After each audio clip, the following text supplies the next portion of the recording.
She gave up everything. For him. Her youth, her dreams, her peace.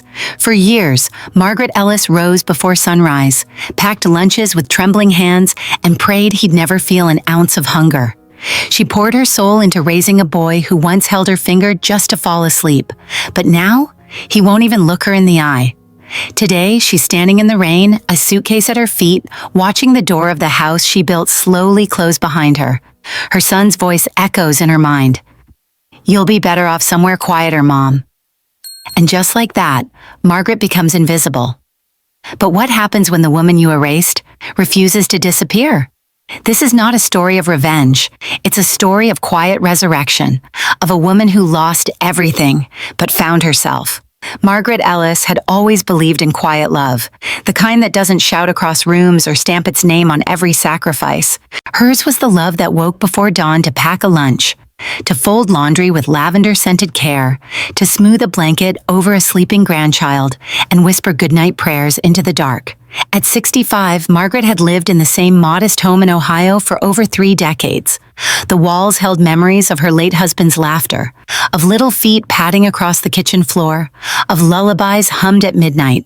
Now, those feet belonged to her grandson, Ethan, and the lullabies had turned into early morning pancake flips. Margaret didn't mind. She considered it a continuation of the life she'd built, with love and without complaint. Her son, Alex, now a successful physical therapist, had always been her pride. She remembered how he clung to her skirt at his first day of school, how he once whispered, "Mom, I'll buy you a big house when I'm rich." That house never came, but Margaret didn't need one. All she ever wanted was to stay close, to be part of his life, his world. Amanda, Alex's wife, was precise. Everything had its place, including people. Margaret learned slowly to step lightly around her daughter-in-law's routines. She cleaned up immediately after meals, never used Amanda's favorite mug, and asked permission before turning on the television. She didn't mind. After all, this was Alex's home, and Margaret was only here to help. She cooked every night, picked Ethan up from preschool, and always kept the house stocked with groceries, paid for with her own pension. She never asked for thanks. Instead, she found joy in Ethan's giggles, in Alex's occasional hugs, in the hum of family continuing.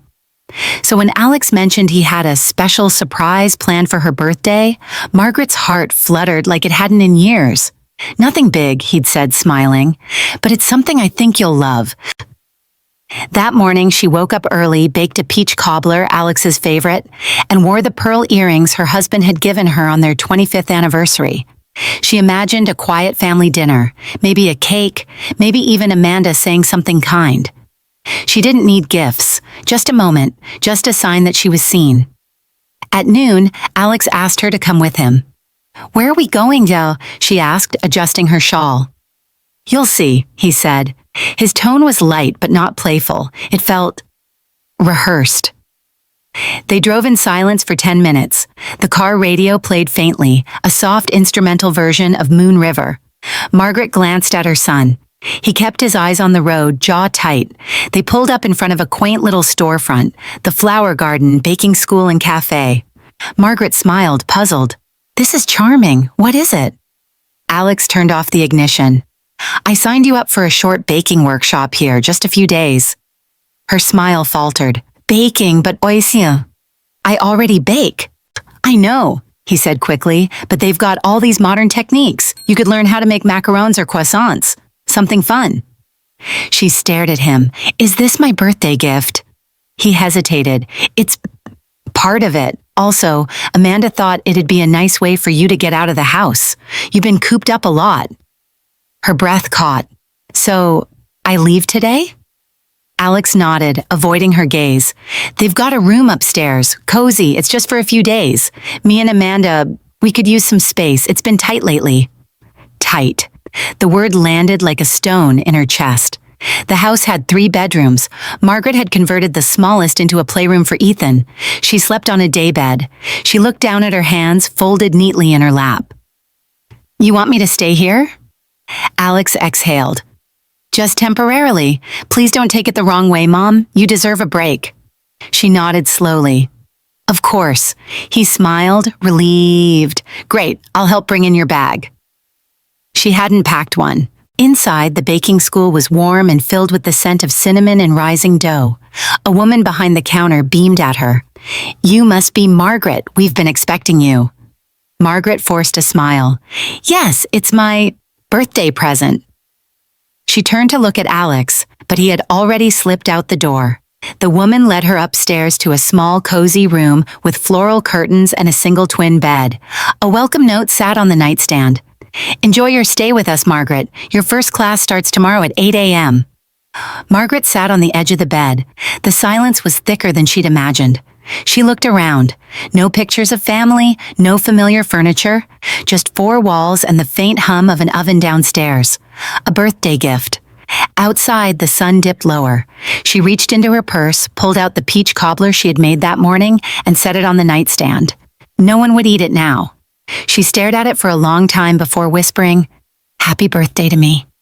Margaret didn't cry, not yet. That would come later, perhaps when no one was looking. For now, she stood inside the warmly lit cafe, her eyes adjusting to the gentle glow of hanging Edison bulbs and the soft clatter of baking trays behind the counter. Everything smelled of sugar, flour, and something faintly citrus. Comforting, like a place someone might choose to be, not be sent to. The woman who greeted her earlier reappeared, apron dusted with flour and hands as worn as her own. She looked to be in her 70s, tall, with an elegant posture and a faint limp in her left leg. "I'm Hazel," she said, offering her hand with a firm grip. "I run this place." "Margaret," she replied, trying not to let her voice tremble. "Apparently, I'm your new student." Hazel studied her for a beat longer than polite conversation required. "You look like you've baked a few pies in your time." Margaret smiled softly. "A few." Hazel led her back downstairs to the kitchen, past rows of measuring cups and copper bowls hanging neatly on hooks. "We don't usually do overnights," Hazel said casually, wiping her hands on her apron. "But Amanda insisted, said you needed space, time to yourself." Margaret's stomach clenched. "Amanda?" Hazel looked over, raising an eyebrow. "Yes, your daughter-in-law.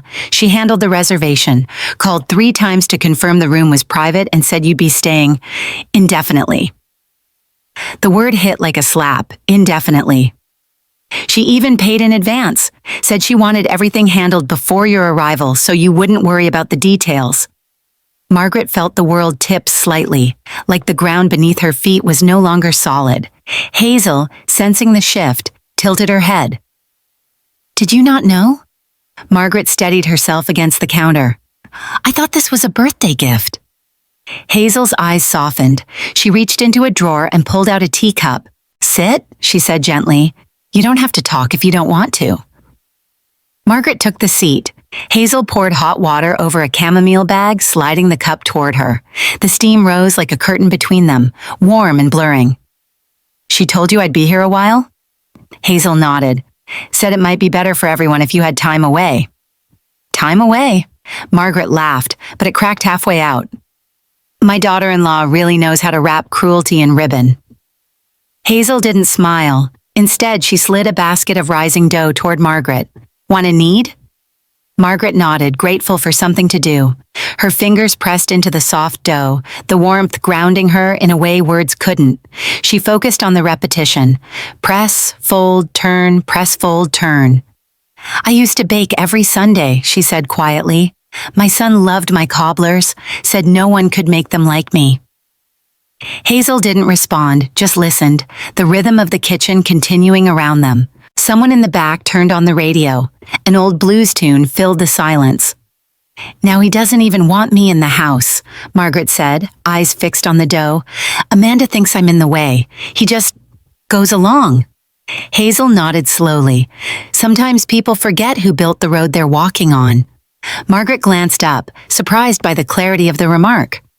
"They don't always mean harm," Hazel added, "but harm doesn't care about intention." Margaret swallowed the lump rising in her throat. "I thought, if I just kept giving, they'd always need me, or at least want me around."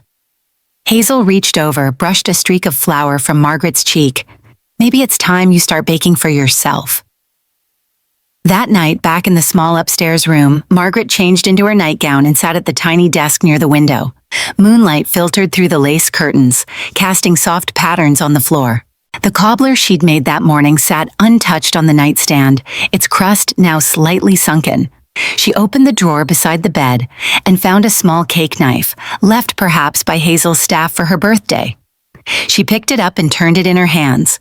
The metal felt cold, the handle smooth from years of use.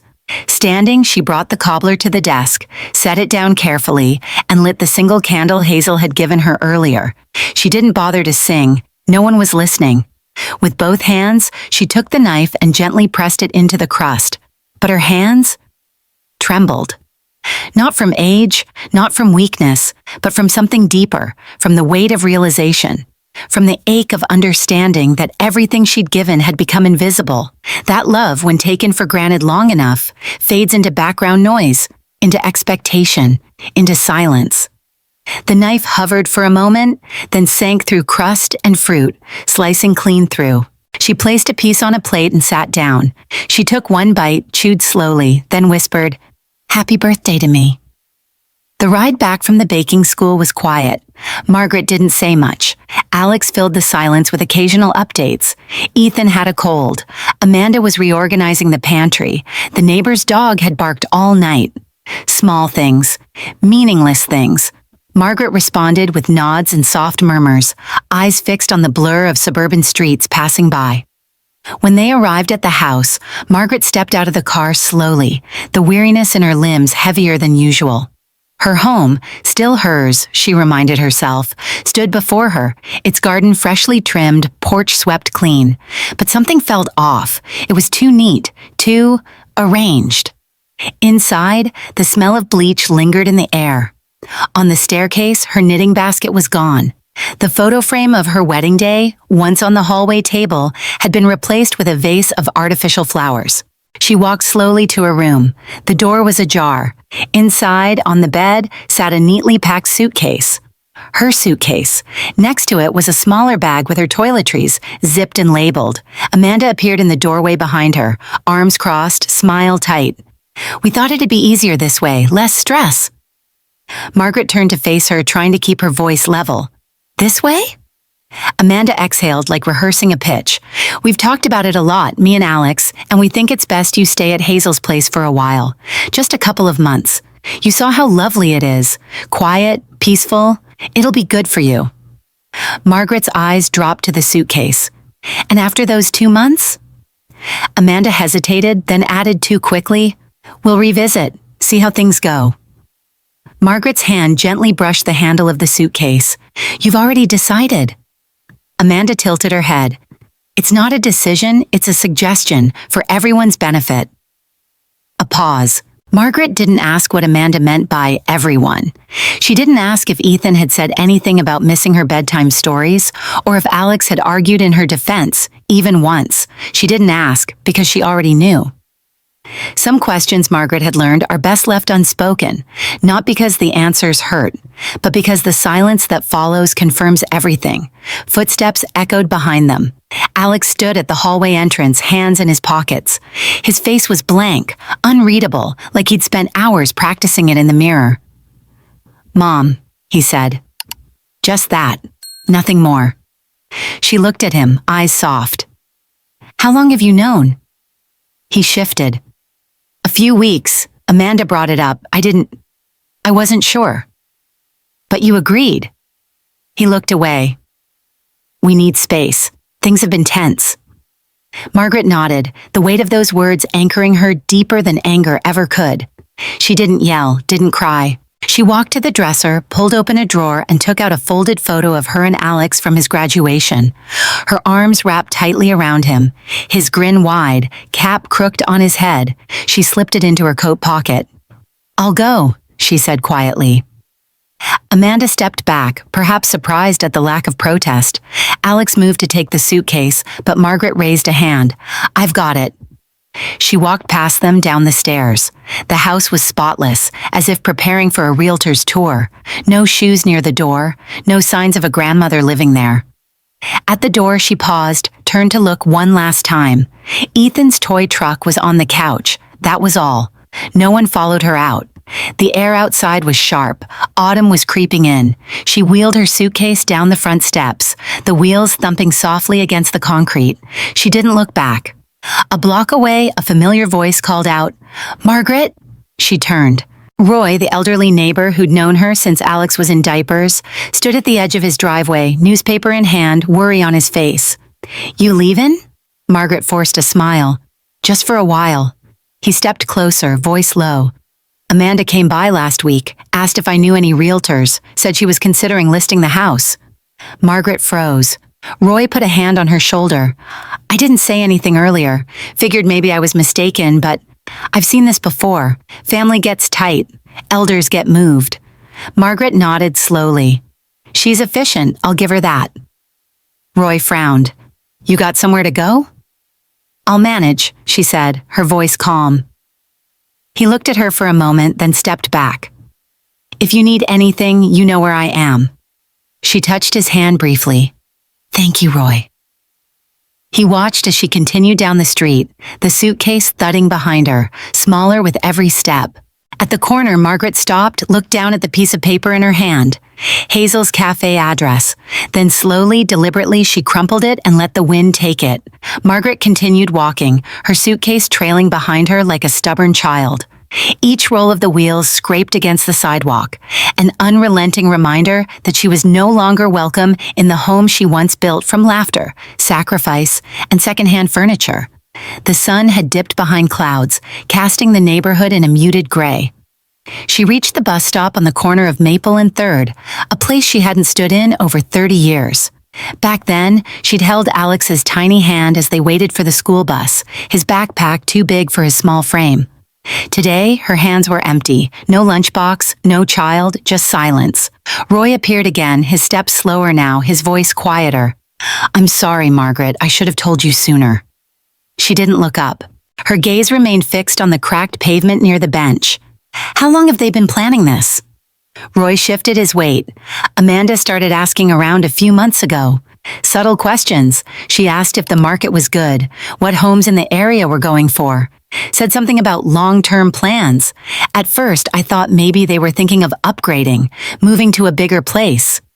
Margaret let out a breath, short, sharp. "No, they just needed a smaller guest list." Roy nodded slowly. "She said she couldn't move forward until everything was cleaned up." Margaret turned to him then, her expression unreadable. "So that's what I am now? Clutter?" Roy looked stricken. "I didn't mean it." "No," she interrupted gently. "You didn't, but she did." She sat on the bench, her back straight despite the weight pressing against her ribs. In her coat pocket, she felt the folded paper, the address Hazel had given her, written in neat cursive on a floral note card. Roy sat beside her, leaving a respectful space in between. "You were always the kindest one on this street. Never missed a casserole when someone was sick. Baked the best banana bread in the county." Margaret smiled faintly. "And yet none of that goes on a deed," he sighed. "I don't know what Alex is thinking. I watched him grow up with you. Always thought he'd turn out better than this." She looked straight ahead, voice level. "Alex doesn't think, he reacts. Amanda thinks." Roy nodded grimly. "She's sharp all right, cold too." There was a long pause. The wind picked up, rustling the bare branches above them. A single leaf tumbled past Margaret's feet, spinning wildly before settling in the gutter. "You know what hurts the most?" she said finally. "It's not that they want the house, it's that they don't want me." Roy opened his mouth, then closed it. There was nothing to say. Some truths hang in the air too heavily to be swept away with words. Margaret reached into her purse and pulled out the peach cobbler from the day before, still wrapped neatly in wax paper. She broke it in half and handed one piece to Roy. "I made it for my birthday," she said. "No one wanted it." Roy accepted it without hesitation. "Then I'm honored." They ate in silence. The cobbler was soft, spiced just right, the peaches still holding their shape. Margaret had always believed food carried memory, maybe even forgiveness, but tonight it just tasted like fruit and regret. When they finished, Roy dusted crumbs from his lap. What now? Margaret pulled out the floral note card from her coat pocket. She stared at it for a long moment. Then, without ceremony, she tore it in half, and then into quarters, then into smaller pieces, letting them drift from her fingers like confetti into the wind. Roy's eyebrows shot up. "You're not going to Hazel's?" "No." He leaned forward, concerned. "Then where will you go?" Margaret stood, adjusted her coat, picked up her suitcase. "Anywhere that isn't handed to me like a consolation prize." Roy stared at her, surprised, maybe even a little proud. "You've got grit, Margaret."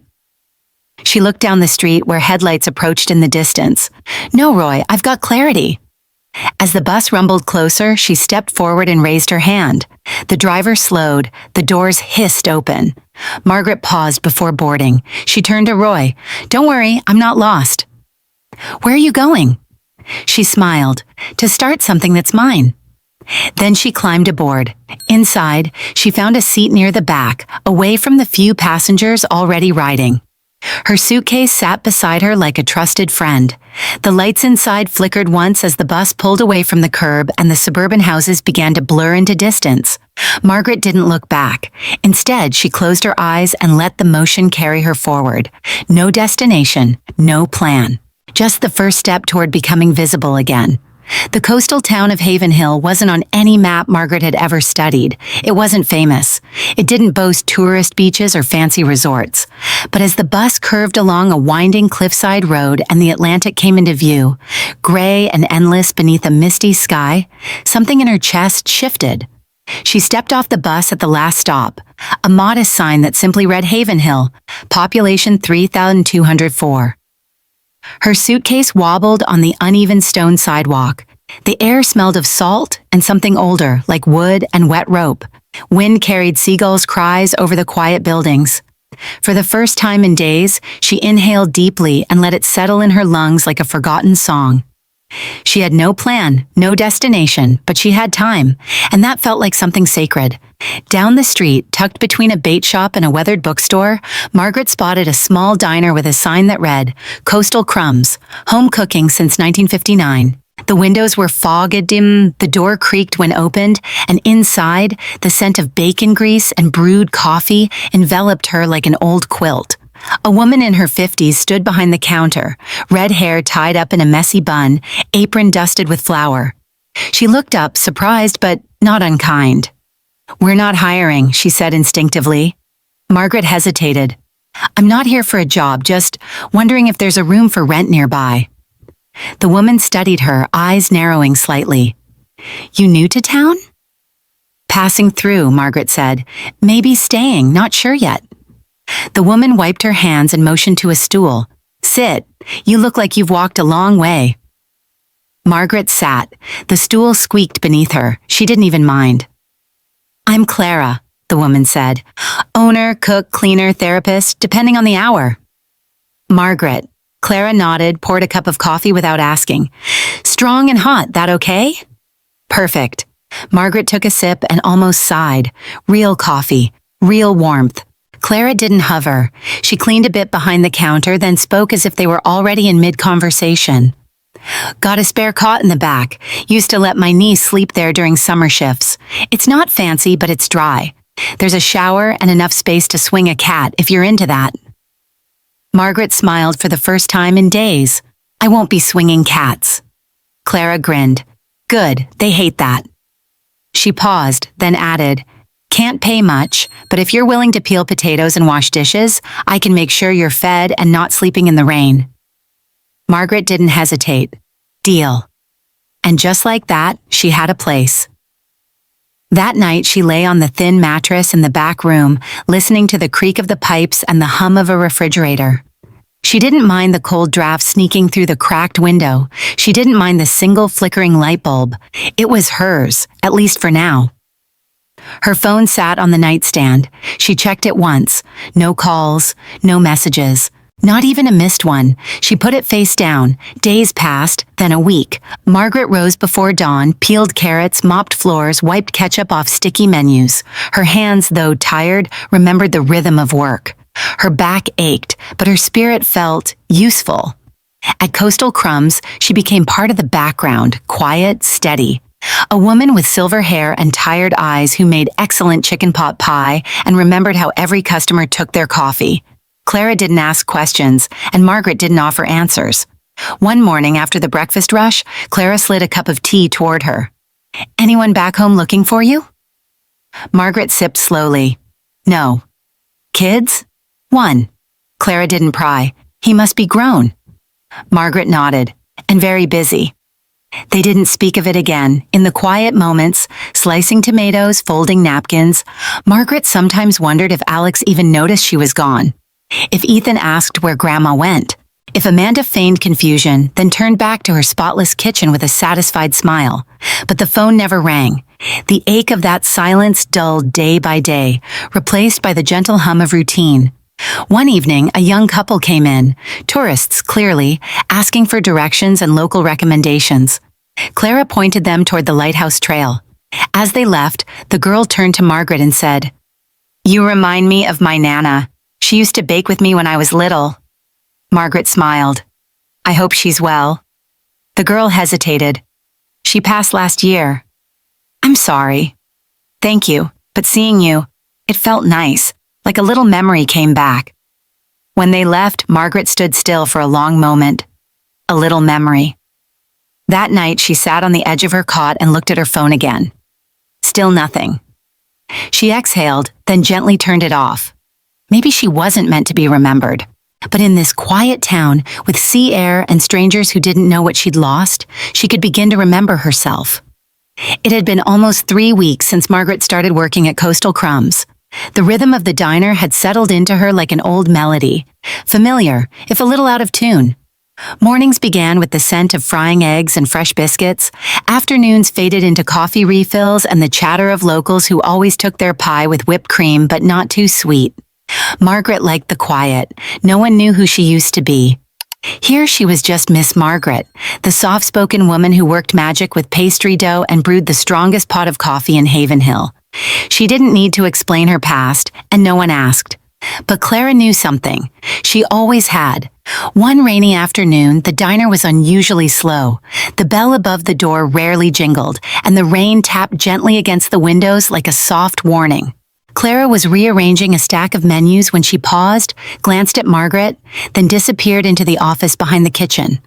Margaret wiped down tables in silence, unaware that something was shifting behind the scenes. The next morning, she arrived early, as usual. The diner was still dark, the chairs not yet down from the tables. But on the counter, where the condiments usually sat, there was a folded newspaper, just one page, clipped neatly, placed face up. Margaret didn't notice it until after she'd made the coffee. When she returned to wipe the counter, her eyes caught a familiar name. A Mother's Gift, From Savings to Stethoscope. Under the headline was a black and white photo, grainy but unmistakable. Margaret standing beside Alex at his medical school graduation, her arms around his shoulders, his smile wide, her expression proud, if a little tired. She froze. The article described a small-town woman, unnamed in the body, who had cashed in her retirement fund, sold her husband's watch collection, and worked 3 part-time jobs to put her only son through medical school. The tone was reverent, poetic almost. She never asked for recognition, the piece read. She only asked for his success, and he gave it to her, but at a cost neither of them could fully measure. Margaret's hands trembled. Near the bottom of the article, in italicized print, was a short quote. "My mother is the strongest woman I've ever known. I hope one day I deserve her." There was no author's name, no byline, just that sentence. Margaret stood in place, breath caught somewhere between grief and disbelief. Behind her, Clara emerged from the kitchen, apron already dusted with flour. "You used to live near Columbus, didn't you?" she asked casually. Margaret didn't answer. Clara wiped her hands and nodded toward the paper. "That article ran in the local section about a year ago.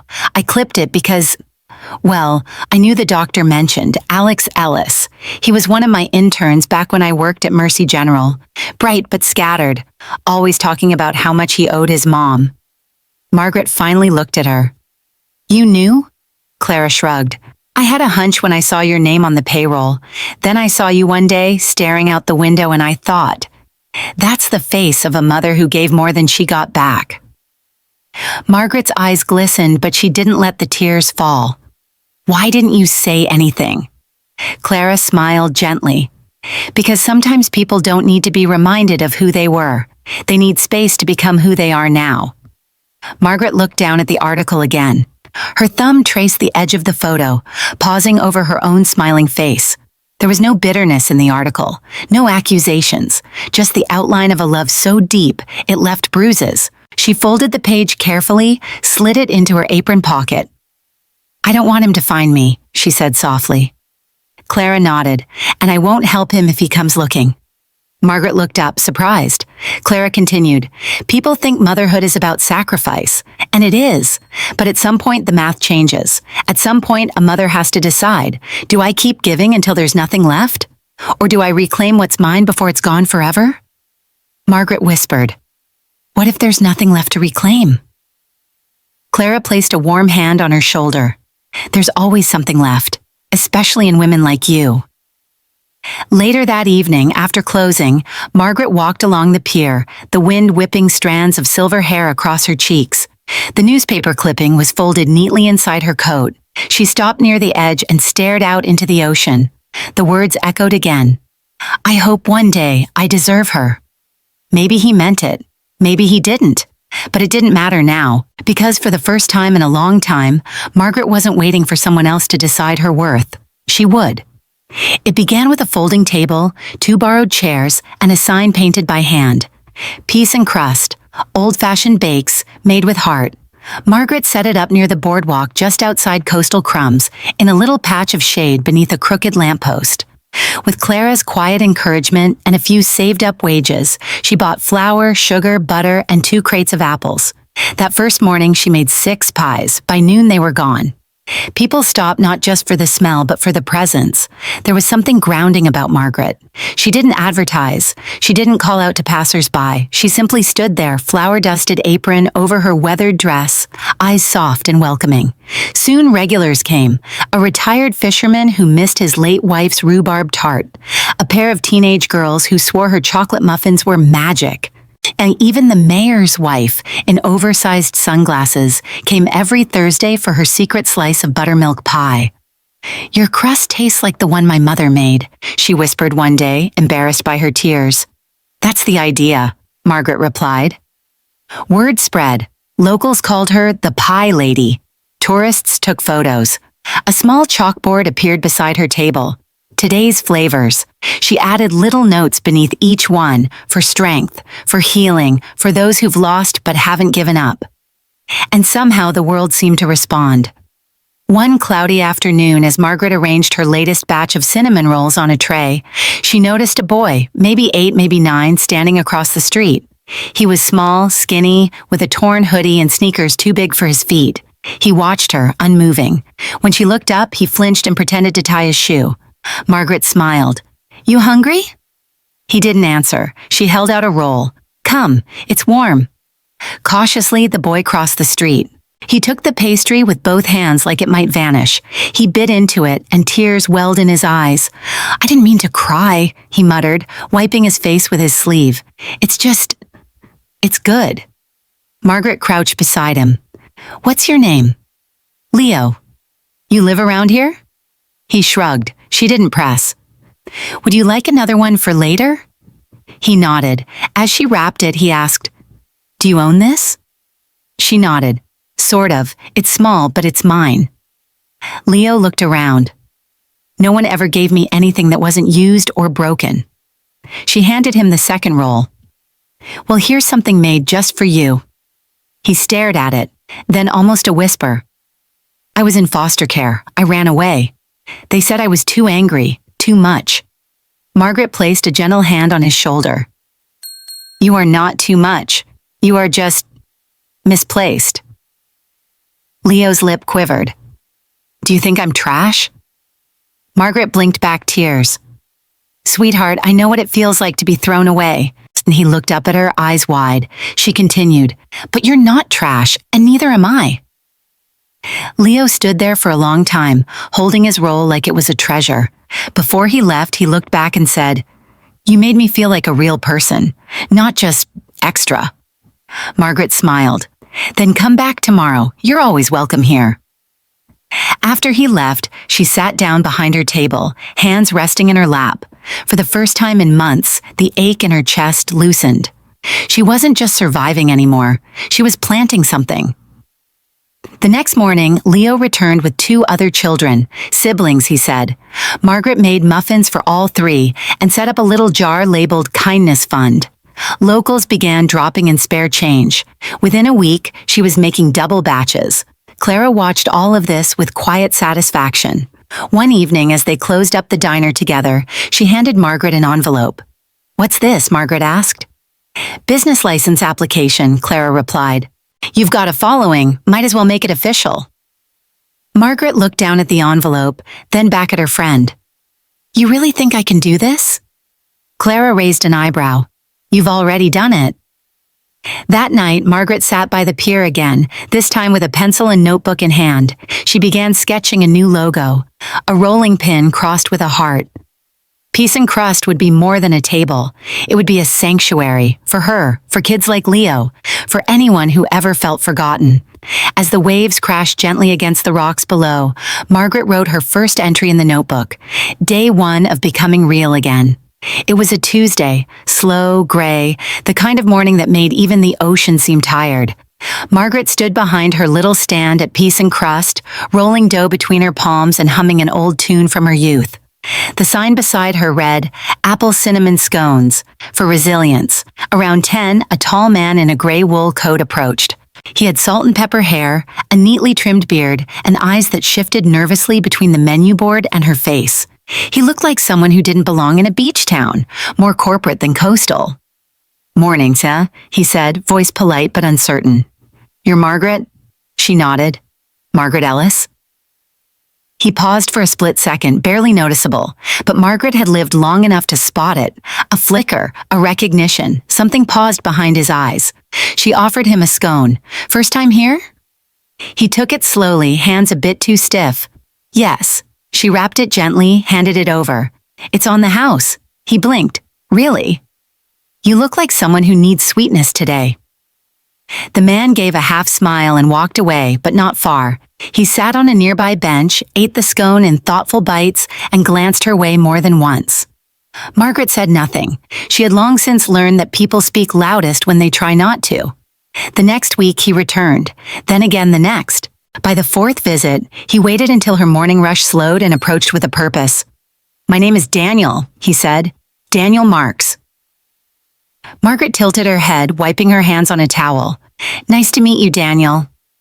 "I used to work at Mercy General," he continued, "in Columbus, internal medicine." Margaret's hands paused mid-motion. She said nothing, letting him fill the silence. "I was a colleague of your son." Now she looked up. Her eyes didn't widen, her jaw didn't tighten. She just blinked once as if adjusting to the light. "I see," she said softly. Daniel shifted, unsure how far to go.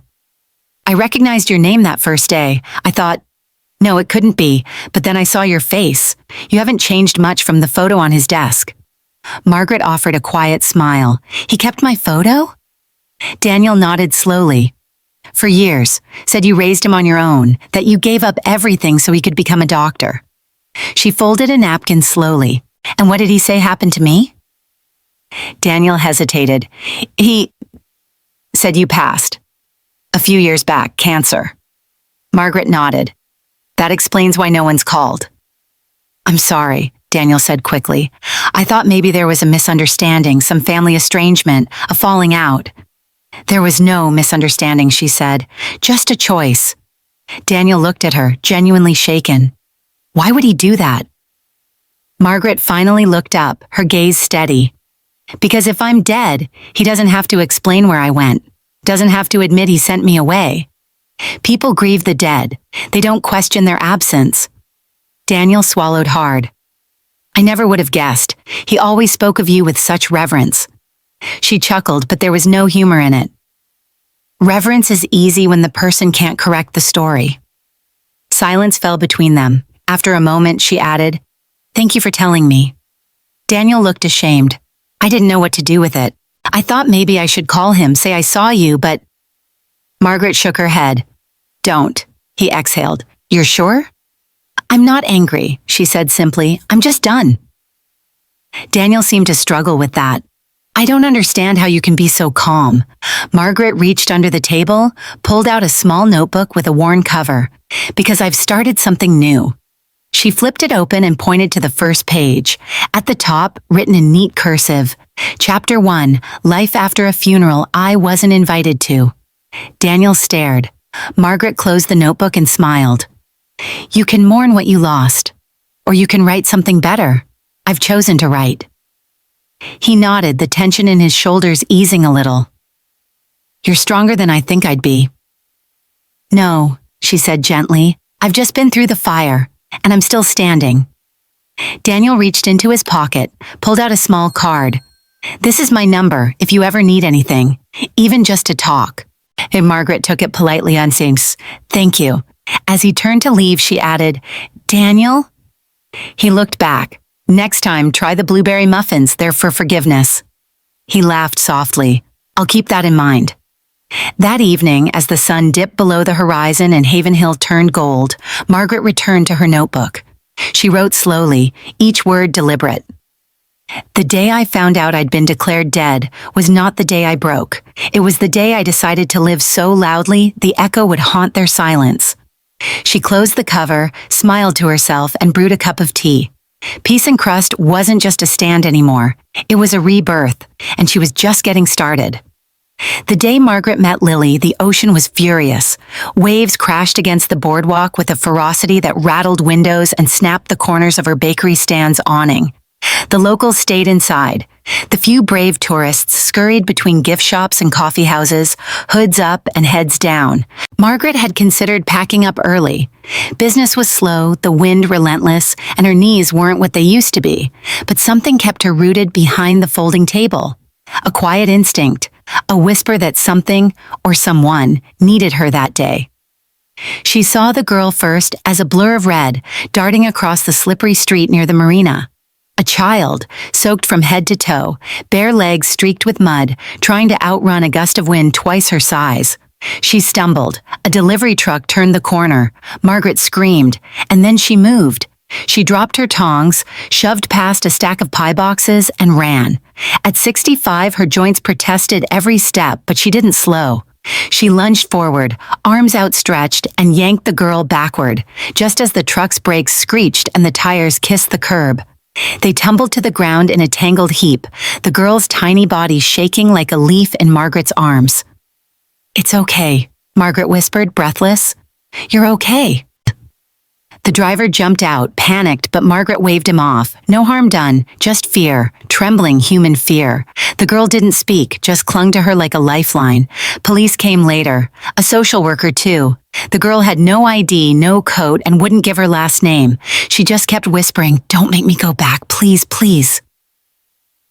That night, Margaret found herself sitting across from a child welfare agent in Clara's office, a mug of untouched tea in her hands. The agent looked tired, more overworked than suspicious. "We don't have any immediate foster homes nearby," she said, "and the group facility is, full." Margaret looked at the child curled up on the diner couch, sleeping for the first time in God knows how long. "She can stay with me," Margaret said. The agent raised an eyebrow. "Ma'am, with all due respect, I have space, I have food, and I know what it feels like to be unwanted." A pause, then, "Temporary custody until we find a placement? Paperwork will follow." And just like that, Margaret had a daughter. Her name was Lily. She was 9, and she'd been discarded more times than anyone her age should be. The first morning, she watched Margaret bake in silence. The second, she offered to stir batter. By the third, she was cracking eggs and rolling dough like she'd been born in an apron. One afternoon, Lily looked up from her flour-dusted workstation and said, "Can I call you something?" Margaret smiled. "Of course." Lily hesitated. "Can I call you Mom?" Margaret didn't answer right away. Her chest tightened. The title, so heavy, so holy, had been stripped from her not long ago. But here in this coastal kitchen, it was offered back. Not from blood, but from need, from trust. "Yes," Margaret said softly. "You can." Word spread quickly. Havenhill was a small town, and miracles, especially quiet ones, didn't go unnoticed. Locals began calling her Mama Margaret. Children waved when passing her stand. Parents stopped by with their own kids to meet the woman who'd rescued a runaway and gave her a home. Then came the reporter, a young woman from the Havenhill Gazette, eager and polite, who ordered a blueberry muffin and asked if she could write about peace and crust. Margaret hesitated, but Clara nudged her. Let the world know what kindness looks like. The story ran on the front page that weekend.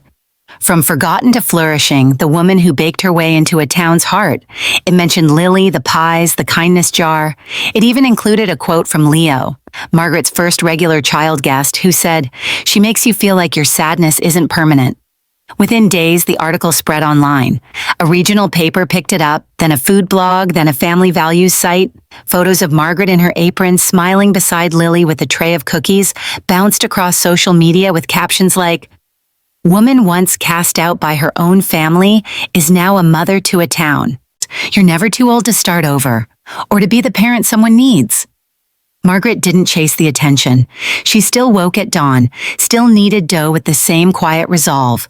But people noticed. Customers came from neighboring towns. Tourists asked for selfies. Children left hand-drawn cards. Lily sat beside her one afternoon, swinging her legs off the edge of the chair. "Do you like being famous?" she asked. Margaret chuckled. "I like being useful." Lily leaned her head on Margaret's shoulder. "You're more than useful. You're mine." And in that moment, with flour on her hands and a child at her side, Margaret didn't think of Alex or Amanda or the house she'd been forced to leave. She thought of this moment, of this love, of how sometimes family isn't where you're from. It's what you find when you refuse to disappear. Alex Ellis sat in the waiting room of St. Augustine Hospital, flipping absent-mindedly through a tattered magazine. His patient was late. He didn't mind. It gave him a rare moment to breathe. Between appointments, insurance calls, and Amanda's ever-expanding list of expectations, these brief pauses had become sacred. He turned a page. His eyes barely skimmed the headlines until one stopped him cold. From forgotten to flourishing, the woman who baked her way into a town's heart. There, in full color, was a photo. A woman in a flour-dusted apron standing behind a folding table lined with pies. Her hair was silver, pulled into a bun. Her smile was soft but certain. Alex froze. His chest tightened, breath shallow. It was her, his mother, Margaret, alive. He stared, reading every word of the article twice. It described how she rescued a girl named Lily, how she started a bakery stand, how the townspeople adored her, how she had found a life without him. A nurse called his name. He didn't move. She called again. Still nothing. Finally, he stood, walked to the desk, and muttered, "Reschedule, I have to go." Amanda barely looked up from her tablet when he stormed into the house. "Bad day?" she asked. Alex dropped the magazine on the table. Her eyes flicked to the article. "Oh," she said quietly. He watched her. "You knew." Amanda set the tablet down, folding her hands. "I saw it a few days ago. I didn't say anything because, well, she's obviously fine." Alex's voice was low. "You told me she left willingly." "She did. You agreed it was for the best." "I agreed to give her space," he snapped, "not to pretend she didn't exist." Amanda sighed, unbothered. "What do you want from me? She's clearly happy. The town loves her. She's got that kid now. We'd only complicate things." Alex stared at the photograph again. She looked different, stronger. Not younger, but lighter, like a burden had finally been set down. Amanda walked over, placed a hand on his arm. "Don't ruin it for her, Alex. Let her have this." Alex pulled away. "You don't understand." He booked a train that night. Havenhill was smaller than he expected, quaint, too quiet. Everyone seemed to know each other. As he walked through the town square, he passed a little cafe and a souvenir shop, then saw a line of people at a modest table beneath a striped awning. A hand-painted sign read, "Peace and crust, old-fashioned bakes made with heart." And there she was. Margaret stood behind the table, laughing softly as she handed a boy a muffin. Lily, no doubt, sat beside her, helping count change and organize the baked goods. The two looked like they had always belonged together. Alex stopped across the street, frozen. She hadn't changed much. Her posture was straighter, her eyes brighter. She looked like a woman who'd remembered how to live. Amanda had insisted she was fine. She was more than fine. She was flourishing. Alex took a shaky breath, unable to step forward. He watched as Margaret tied Lily's shoelace, brushed a crumb from her chin, then ruffled her hair. Lily grinned up at her and said something that made Margaret laugh. A real laugh, full and unrestrained. He felt something crack inside. "She doesn't need me," he whispered. He didn't realize Amanda had followed him until she stepped beside him. "She looks happy," she said simply. Alex didn't respond. Amanda glanced at him. "You don't have to do this. She's moved on." Alex's voice broke. "That's exactly why I do." Amanda blinked. "She's okay," he continued. "She has a child who calls her mom, a town that loves her, a business built from nothing. She found peace." Amanda said nothing. "And the worst part?" Alex whispered. "She did it all without me." Amanda swallowed. "Maybe that's a good thing. You said yourself we're not equipped to deal with her guilt, her needs." "She never asked for anything," Alex snapped. "She cooked, cleaned, raised Ethan. All she wanted was to feel seen." Amanda's voice softened. "You let her go." "I erased her," he corrected. They stood in silence as Margaret handed out more pie. A teenager gave her a hug. A couple took a selfie with her. A woman handed her flowers. Margaret blushed. Alex's eyes welled. "I told people she was dead," he said. "I believed it'd be easier than admitting what I'd done." Amanda's jaw tightened. "You were overwhelmed. You were—" "No," he said, turning to her. "I was weak, and now she's gone in every way that matters." Amanda crossed her arms. "So what? You want to walk over there? What would you even say?" He looked down. "I wouldn't say anything." Amanda frowned. "Then why are we here?" He whispered. "To see what it looks like when someone survives without you." And there it was, the truth he hadn't let himself face. Margaret hadn't just endured, she had bloomed, and the space she once held in his life was now filled by a little girl with muddy shoes and flour on her cheeks. He didn't belong in her world anymore. Maybe he never really had. Alex stepped back from the sidewalk, turned around, and walked away. He didn't look back. Margaret, across the street, never saw him, but somehow, in the middle of laughter and muffins and Lily's giggles, she paused. Her hand froze mid-slice, her head tilted slightly, and she smiled, as if, in her heart, she'd felt the echo of a goodbye he wasn't brave enough to give. The morning sun filtered through the salt-speckled windows of Margaret's little kitchen, casting long beams of gold across the counter where flour had always lived. But today, there was no dough to knead, no pie crust to press. Today, the space was quiet, purposefully so. Margaret wiped down the last mixing bowl with care, folded her apron, and placed it gently on the hook where it had hung every evening for the past year. A small suitcase sat by the door. Lily's backpack, bright and covered in hand-drawn stars, leaned next to it. The decision hadn't come suddenly, but slowly, over shared slices of peach tart, whispered bedtime stories, and silent moments where the heart realizes it's time for more. Not more things, not more noise, more sky, more roads, more healing. They were going to travel. Across the country, across the quiet corners of America where no one had expectations of who Margaret once was. Just her and Lily, maps spread out on motel beds, discovering places with names they couldn't pronounce, and diners that smelled like new stories waiting to be told. Clara, teary but supportive, had helped close the stand for the season. "Leave the table," she insisted. "Let it be a memory. You can always come back." Margaret had nodded, a lump in her throat. "I won't be gone forever, but I can't stay still anymore." Now as she zipped Lily's bag, the little girl walked in barefoot, her stuffed owl tucked under one arm. "Are we really leaving today?" she asked. Margaret smiled. "First stop, the mountains. Then maybe the desert. You pick after that." Lily beamed, then hesitated. "Can I ask you something?" "Of course." The child's voice softened. "Don't you want to see him again? Your son?"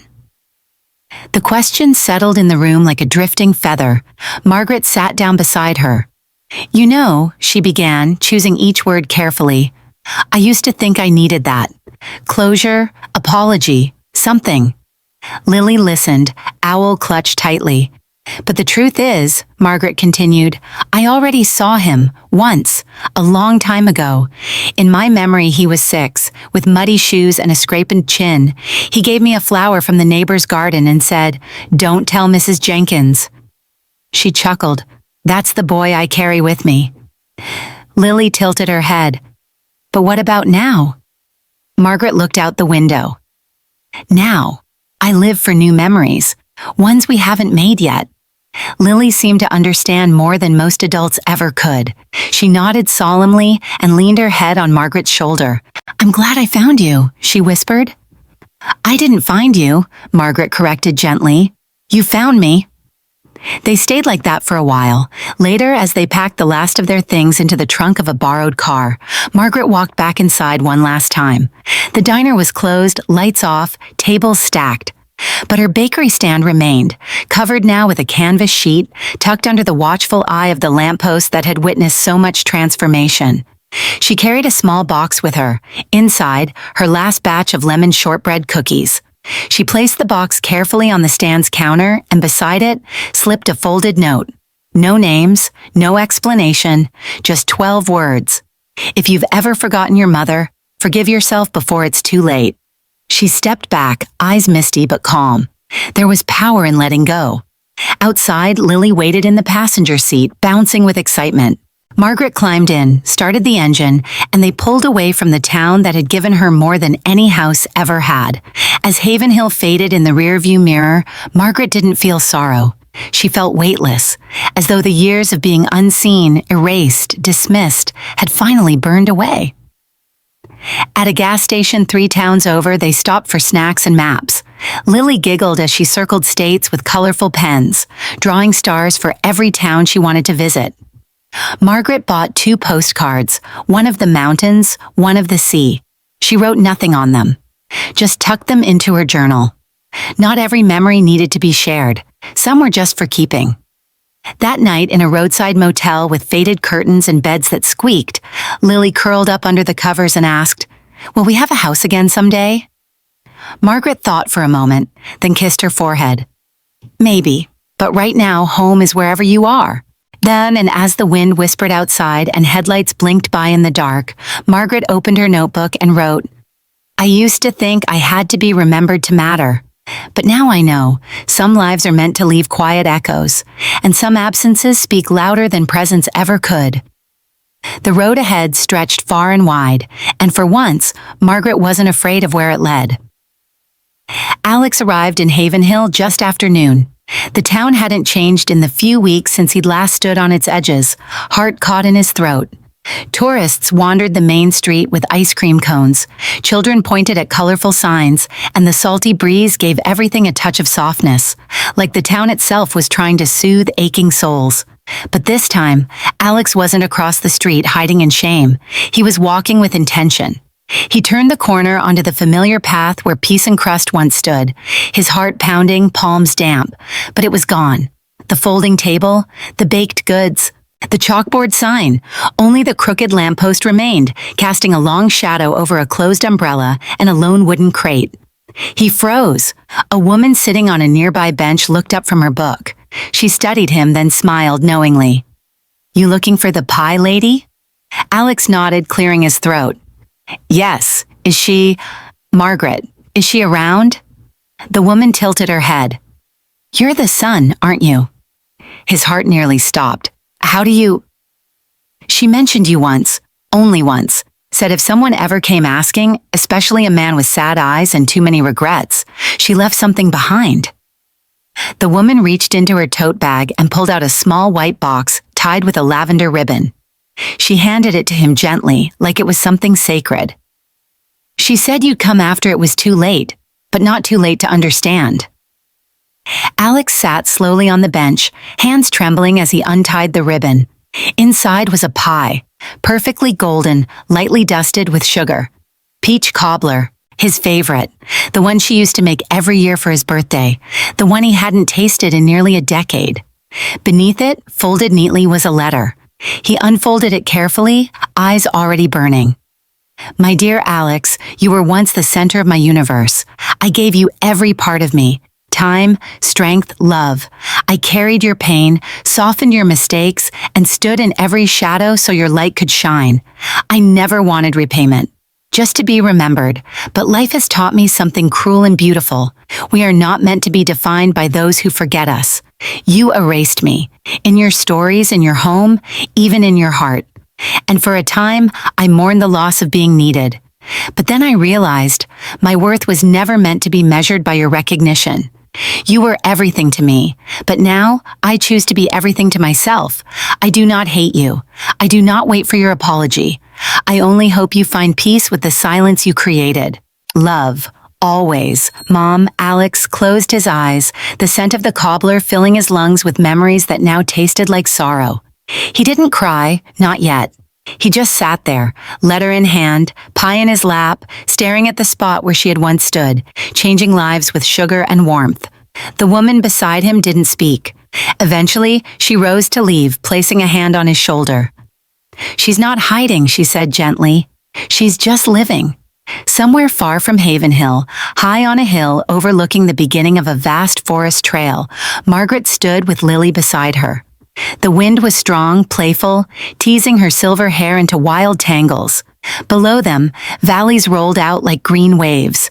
The sun was just beginning its descent, painting the horizon in orange and lavender. Lily wrapped her arms around Margaret's waist. "Do you think he came?" she asked softly. Margaret didn't answer right away. Then with a steady breath, she said, "Maybe, maybe not." Lily looked up. "Would you want to know?" Margaret smiled, not wistfully, not regretfully, but with the calm of someone who had already faced the storm and stepped out dry. "No," she said. "I only want to know that I didn't wait." Lily grinned. "You really are brave." Margaret touched the girl's cheek. "So are you." They stood together, silhouettes against the fading sky. She didn't look back. There was nothing left to turn toward. Ahead, there were trails to walk, trees to climb, stories to write. She stepped forward, not to escape, but to arrive. And in that moment, with wind in her hair and the earth solid beneath her feet, Margaret Ellis was not a mother abandoned. She was a woman claimed by her own life, her own love, her own future. A majestic absence, a victory unspoken, a soul finally home.